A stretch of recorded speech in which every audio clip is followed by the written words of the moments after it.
નમસ્કાર, હું છું વૃતા બ્રહ્મભટ્ટ. આપ જોઈ રહ્યા છો નવનિર્માણ ન્યૂઝ. વડોદરાના ભાયલી વિસ્તારમાં સગીરા ઉપર દુષ્કર્મ આચરનાર 5 આરોપીઓને આવતીકાલે સજા ફટકારવામાં આવશે. કોર્ટે 5 આરોપીઓને દોષિત જાહેર કર્યા છે. નવરાત્રિ એટલે માં શક્તિની આરાધના, ગરબા અને રોશનીનો ઉત્સવ.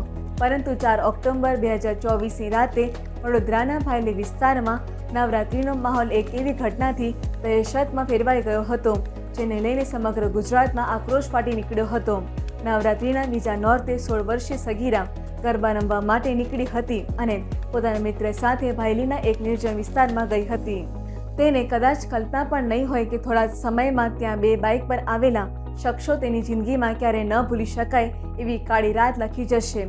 આ કેસમાં પોક્સો કોર્ટે 5 આરોપીઓને દોષિત ઠેરાવ્યા છે.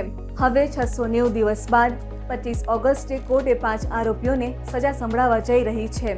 ત્યારે આરોપીઓને કેટલી સજા થશે તેના પર સૌની નજર છે.